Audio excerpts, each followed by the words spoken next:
Në mbledhjen e Këshillit të Ministrave, miratuam aktin normativ të fundit të vitit për disa ndryshime në buxhetin e vitit 2025. Disa nga çështjet kryesore që miratuam nëpërmjet këtij akti normativ janë mbështetja financiare për familjet të cilat përfitojnë ndihmë ekonomike, si dhe për personat me aftësi të kufizuar apo kujdestarët e tyre. Masa e mbështetjes financiare në formën e bonusit të fund vitit do të jetë 15.000 lekë apo rreth 150 euro. Në total, nga kjo nisëm, do të përfitojnë rreth 148.500 qytetarë me një fond total prej rreth 2.2 miliard lekësh.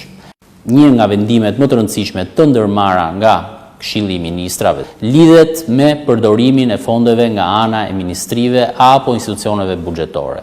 Është vendosur që për të gjitha ato fonde të cilat nuk do të shpenzohen nga ministrit apo nga institucionet buxhetore, do të kalojnë në fondin e veçantë të pensioneve pranë Bankës së Shqipërisë. Nga një vlerësim paraprak që ka bërë Ministria e Financave, vlerësohet se shuma e cila minimalisht do të kalojnë në këto llogari do të jetë në masën 150 milion euro. Kjo shumë do të përdoret për reformën e pensioneve të cilën kjo qeveri tashmë e ka nisur. Nëpërmjet këtij akti normativ, ne do të mbështesim edhe sektorin e bujqësisë, ku fermerët do të përfitojnë një shumë prej rreth 2 miliard lekë shtesë nëpërmjet skemave mbështetëse.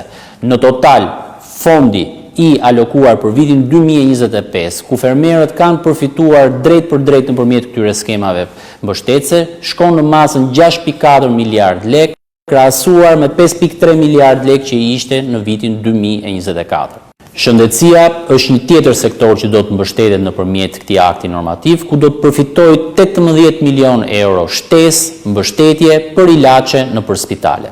Edhe pushteti vendor do të përfitojë nëpërmjet këtij akti normativ, duke u mbështetur me rreth 1.2 miliard lekë shtesë, fonde të cilat do të përdoren për të shlyer detyrimet më të vjetra të prapambetura.